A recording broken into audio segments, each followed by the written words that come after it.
When I built floors 6.5 through 7 of Citadel of the Infinite Abyss, Ring 3 Citadel, the theme of the floor was I couldn't decide just one comment for this floor. So I sort of just used like 6 random comments that I thought sounded cool, and they're all like kind of small sections as that ended up turning out. Well, interestingly, in this video, The Depths of the Abyss, I've chosen 10 comments. However, they do kind of go together, as you'll see. So if you go on to enjoy this video, please remember to leave a like and consider subscribing. I'd love to hit 3,000 subscribers this year. A rare occurrence is occurring. I'm remembering to say the Obby ID at the start. Wow, I don't know why my arm is glitching like that. Just ignore that. Anyway, off camera, I've built floors 11 through 12, because in the last video we built floor 10, which is where the floor slowly breaks away throughout it, and then it's completely gone on the next floor. There is like dialogue, but it doesn't really contribute to the storyline at all. If you want to pause and read these signs to understand what's going on, you can if you want. But basically what you need to know is that like you were going to go through this way into the next floor, but then you didn't, and instead you'll get teleported back to sort of the other side of this wall. So if you were to go through this, then you'd go down this way, and yeah. So 2 teleporters are going to send you to about right here. One of them is like from the previous floor, the other one is the floor select. And so let's get to the comments we're going to be taking inspiration from. So sort of the main idea of this floor, the depths of the abyss, that was suggested in like several different comments. They were saying you should go like underneath the citadel, and then it's like dark and there's a low fog end. So that's what these 3 comments mentioned. But there were also a few others that sort of mentioned that, as well as other things. So I do want to point out this comment, which mentioned that, as well as mini challenges for different buttons, which we'll get to later. And also this one that says a floor in the abyss with parts from Citadel of the Infinite Abyss and Citadel of Eternal Corruption, and some major changes similar to Tower of Abstract Simplicity from Ring 3. Oh yeah, and this comment, which says a floor where it's all dark, more explanation as to why. Hopefully I got all the comments that said that, because there were quite a lot. It's sort of going to be like parkour going downwards for the first half floor or so. And also, this is where the single-use heal parts come in. Here's another comment that mentioned this. So when you get teleported here, that's where the heal part is actually going to be. It'll heal you to full. You can still technically use it again, but since you're at full, it's not going to do anything. Then once you continue the parkour, then a button will deactivate it. Now, since everything's going to be sort of underneath the citadel, that'll kind of like defeat the purpose of all this space up here. I think what I'll do is I'll fill this up like just a little bit before we go down to the abyss down here. And at the end, there's going to be like an elevator that brings you back up. I was originally going to have it take you to here, the next floor, but I think instead I'll take it to like here and fill up a little bit of this space with some parkour leading into floor 15. Okay, I've built the parkour right here, and also on the other side, which will be after the section down here, which is what most of the floor is going to be. The reason I went ahead and built it was because these things that go down into the abyss, they will, like, affect the gameplay. So it would make more sense to have them already there as I build what's down here. I also added these in as well to kind of give that sort of area here, too. And yes, I know there are a lot from the previous 2 floors like this, but there was also the section that was kind of down here a little bit during this. It's button activated though, but you can see some of the platforms if I hover over them. So that would be kind of confusing, I guess. And you could just jump straight down anyway. So I'd probably put an insta-kill or something if you did that. Anyway, this first section of parkour here ends with these jumps on these 3-point pyramids. It's going to be sort of a moving platform down. I guess it can be an elevator, kind of like it will be over here. Okay, maybe this was kind of a low-effort elevator, but whatever. There's this touch-activated moving part, which when you jump to it, it'll slowly move down over the course of 25 seconds. So similar to when I built Tower of Elevator Maintenance in Ring 3, what I'm going to do so that it won't go back up, I mean, I can turn reverse off, but then when you walk on it, it's going to go back up. So we're going to have a Make Objects Invisible timer with infinite time that will deactivate this, and it'll just be this regular part. So I can test it out right now. I mean, you can see it beforehand, which I guess is kind of a problem, but I don't know, there's not really much I can do about that, I guess. Well, I could make it also activate this, but I don't feel like doing that. I just added some effects that should apply as this goes down. It should change the color contrast, fog end, fog color, and daytime. Hopefully just right as the moving part goes past those advanced tools parts. Okay, some things changed. Was it all of them? It changed the contrast, fog end, and fog color, and daytime. Okay, nice.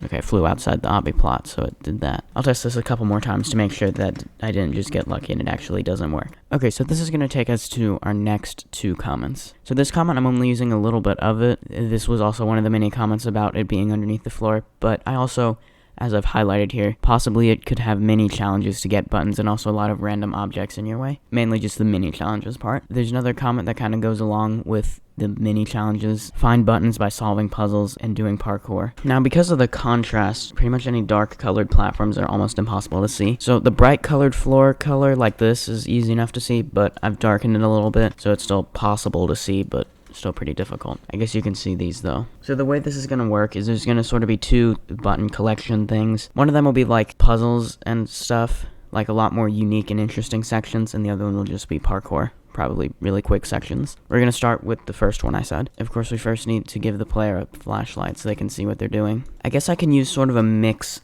of these gray platforms that are really hard to see and these dark pink platforms. So you can use the flashlight and they become really easy to see, or you can sort of look for the silhouette of it. So we're going to do some parkour around these platforms before we get to the button collection.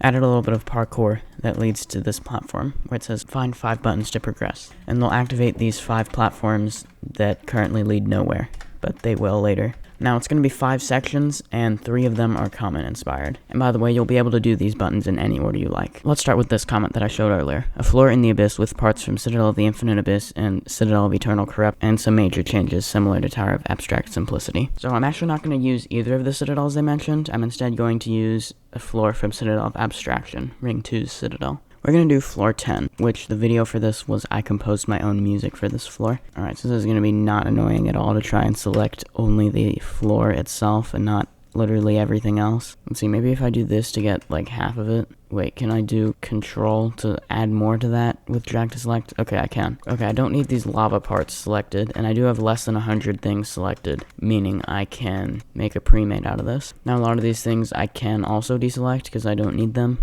such as like this thing out here I'm not going to need. There we go. Okay. It's fine that I removed those because I'm going to be modifying this so much. Once I move it to this, I'll be slot anyway.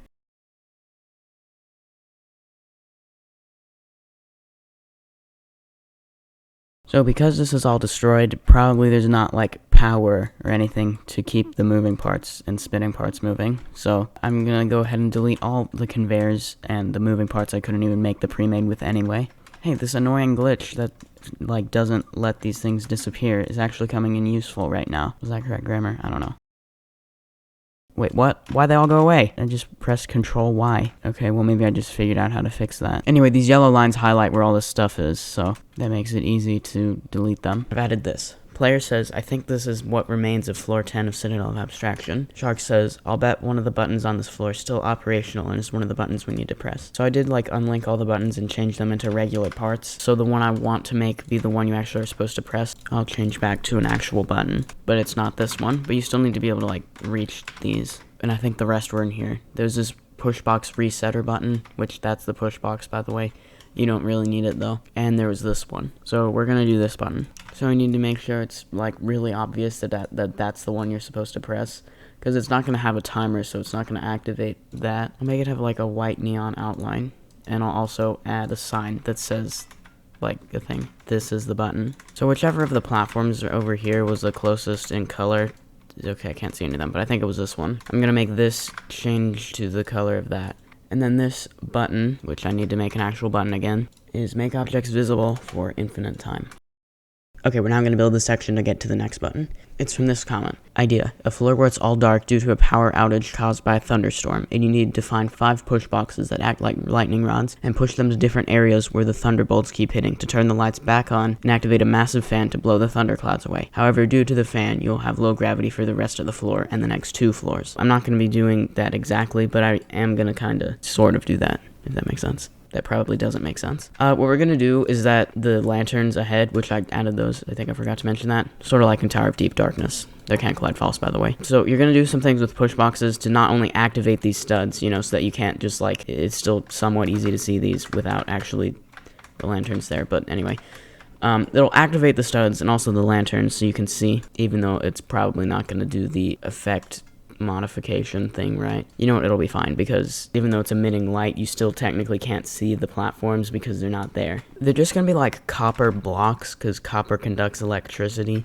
and you'll be like connecting a wire. And there will be signs that explain what you're supposed to do, by the way. So it's gonna be can collide false pressure plates. I think I'll just have a line of these, and I will make this wire make more sense. For now, it's just gonna look like this. I did something similar to this on Tower of Music Theory Mayhem, because I can't just straight up make it so things are only activated when every pressure plate is there. I think I'm gonna have to do like I did on Tower of Music Theory Mayhem. Each pressure plate goes to a specific platform, and once they're all activated, then you can do the section. So there is 1, 2, 3, 4, 5, 6 pressure plates, and there are 1, 2, 3, 4, 5, 6 of these black platforms. So first of all, I'm going to connect all these pressure plates to the platform it's supposed to activate. So I put 5 of these copper blocks. So now the goal is to get it so that all 6 platforms are there. Okay, so it is possible to get them all there with just 3 push boxes, but I think I'll put 4 of these, so I can delete this one. The next step of this is that we're going to add a couple of these lanterns. Alright, I've activated all the effects, so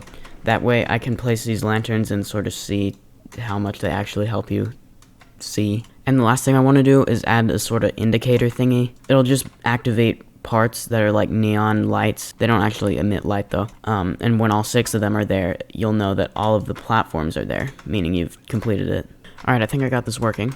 And I added that sign that explains this. So as you can see, all 6 of these are activated, so you know I did this correct. So you can see all the platforms, and you can reach the button. Do a timed maze or a boss fight of some kind. This one's actually pretty simple. We're doing the timed maze, by the way. Now, because the way a maze would be built, it would like be a huge catching platform, which, I mean, I guess there are a few of these already, but I don't know. I don't really want to do that, like, directly underneath the parkour, I guess. So I'm just going to do a teleporter that takes you to a different like area. Now in order to build this maze, it's basically going to be like for 30 seconds or however long it is. The floor is going to be activated, and then when the time runs out, it deactivates and then you fall into an insta-kill. Now the maze isn't going to be that difficult, so it's only 30 by 40. That's the dimensions of this. You know, let's actually make it be like 80 studs tall. That should make it so the fog end like makes it appear that it's fading upwards and like you can't see the top. So now I just need to get the layout of the maze, you know, building the walls 1 stud high. Alright, now with the maze layout done, what I'm going to do is see how much I would need to scale this up. It needs to go to 80, so since it's already 1 tall, that means I just need to set the snap to grid to 79, and that makes this faster. There we go, now I can put this on the top. Okay, so on the teleporter that'll take you to the maze, there needs to be a can collide false button like this. I want the timer that appears at the top of your screen to be red, so I'm going to make the button red, even though it's invisible. Time, I'm going to set to 60 for now, but I might change that. It'll be make objects visible, and it'll activate the floor. Now I need to make the floor be actually can collide false, but then when you press the button, it'll activate this for 60 seconds. So with the button pressed, you can see this is working correct. Now the maze is really easy. There are actually like kind of 2 paths you can take to reach the exit, which is right there. That was the button I just pressed, but it also teleports you back here. And I might make all the buttons do that actually. When you press it, you'll get teleported back to this platform, or this platform, wherever. So at this point, the floor is almost done, sort of. This is the last little section of the video before I show the whole floor start to finish, because the rest of the stuff to build is just like parkour. But the last thing I want to point out is the like entrance back into this elevator. This is after you get all the 5 buttons. I know I've only built 3 of the button sections, but the other 2 weren't common inspired, so I'll just build those like off camera before I record the last part of this video. I also just added these 3 buttons because what this is going to be is it's inspired by this comment. Make a floor where there's an object blocking a door, and each time you beat a section of an obby, the object either moves away a bit or shrinks, which eventually lets you through the door and you can beat the floor. And so this is the object. You're going to complete shorter button sections that are just parkour. I'll make it so you do have to do them in order because you'll have to press them in order to make this work, right? So like when you press the first button, it'll get rid of this and it'll be replaced with this, which will be sort of inside the part like this. And then the second one will remove this one, and that'll leave just this one. And then when you press the third and final button, it'll have shrunken to about like this. Also, I need to make this be not 0.5 because that'll cause Z-fighting if it's the same as this one. If I sized those all correctly, that should mean you can't get through here like until it's down to the smallest of these. So each time you press a button, this block shrinks a little bit until it gets to the point like this where you can walk through here, where you'll go onto the elevator moving part, similar to like I did over here, which will take you up to here. You'll complete the final section of the floor before going on to floor 15. You will be able to dance clip through here, so I'll make it so that there's an invisible wall like I've done before to prevent that.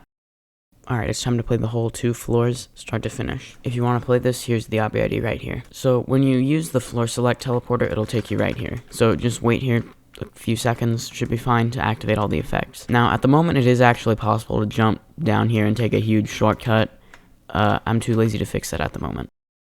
Okay, yeah, I'm gonna need to fix that also. Speaking of insta-kills, because that's what just happened, it's going to insta-kill you if you attempt to jump down. There, I fixed it. Anyway, now you need a long jump onto this platform, go into climbing animation on that ladder there. Then you got that wraparound, I think it's like a 9 stud raised by 1 stud. Then you need to go around this truss, and then what you should do here is probably shift and space ladder flick and do that. As I was testing that jump, I found that to be the best way to do that. Well, I didn't really try any other methods, but you get the idea. I forgot to connect these buttons, so I'll do that now. Now to press the button, you kind of have to go outside here, and the button is can collide false, by the way, so you need to press it like that. Then jump down like this. Yeah, I'm gonna increase the time. And if you miss the jump, you'll probably land on that, and then you use this elevator, which will take you down to the main part of the floor, the depths of the abyss. Question mark, question mark, question mark says, welcome to the depths of the abyss. Note that all lanterns, neon white cubes, are can collide false. This is a flashlight giver, so this will probably be useful. From this platform, you now jump to this platform, and it says find all 5 buttons to progress, and you'll be teleported back here after you press each button. Well, specifically there. So, like I said, you can do these in any order, but we'll start with the Citadel of Abstraction button, which is this way, and you need to jump across these blue 1 studs. Player. I think this is what remains of floor 10 of Citadel of Abstraction. Shark says, I'll bet one of the buttons on this floor is still operational and is one of the buttons we need to press. So, since I built the tower, I know which one it is. To get to it, the best way is actually not to go across there. You should jump to this middle section here, and then go through here. Oh, and avoid the kill bricks too, since healing is disabled. Player says this is the button. So you press it, you get teleported back. Let's do this one next. This one's like a super easy section. It takes like 1 second to complete. There is this conveyor jump. It goes like 16 speed, I think is what I set it to be. There we go. How about we do the no jump section next? This says no jump. Can't you like add an outline to text? Yeah, there. That should make it easier to see. Oh, and the no jump begins when you land on this platform, by the way. So you gotta kind of walk around on these half studs. I just added this sign with a helpful tip, which is to tap the movement keys lightly. That way your legs don't move too much, so you don't hit the insta-kills. Once you press the button, you're good. And I think that's 4 of the 5, and the last one is here. The lanterns ahead have lost power, so you will need to use the copper blocks to fix this wire. When you see 6 dots below this sign, you'll know that you've done the section correctly. Oh, apparently you can get this with 2. Okay, so you don't have to use all of them. But there's all 6, now you can do this section, and you can use the flashlight to help if you need to. There's the last button. Oh, I missed one of the buttons. It was the timed maze platform button. I'm saying all the wrong things. I've added a timer to this maze. If you run out of time, your run ends. It's 60 seconds, which is way more than you need. There we go. There's the button. Okay, now that all the buttons are pressed, there. Then you have the second button section, which is much quicker. I actually had forgotten to move all these here, as well as put the invisible wall to prevent dance clipping, but I fixed that now. Each time you press a button, the object blocking the elevator door will shrink. After you press enough buttons, you can get into the elevator. Each button press will teleport you back here, specifically to here. These ones you do have to do in a specific order, but don't worry about accidentally doing them in the wrong order, because you can't do them in the wrong order. So like that button I just pressed, that deactivated a wall like this one, allowing me to get to here. Each time you press it, this will shrink a little bit, but there is still the invisible wall, so you can't just dance clip through or anything. There's the last button, so now I should be able to just walk through. Okay, nice. And now you ride the elevator back up to the section before floor 15. It should deactivate all the effects. Then you just have this last section here, which part of it's over a safety net, even though I just cut that out. You probably can make that jump, but the intended route is to go this way. Then go on these platforms and then this moving part. So jump over the kill bricks as it passes them, and then you need to wrap around to here, and then there's this jump pad up to here. This is the end for the time being. Okay, well I reset and it fixed my leg, but now my arm is glitching. I don't know why it's doing that. But hopefully you enjoyed today's video. If you did, please remember to leave a like and consider subscribing. If you have any floor ideas, please leave a comment with them down below. I'll see you in the next video, and have a great day.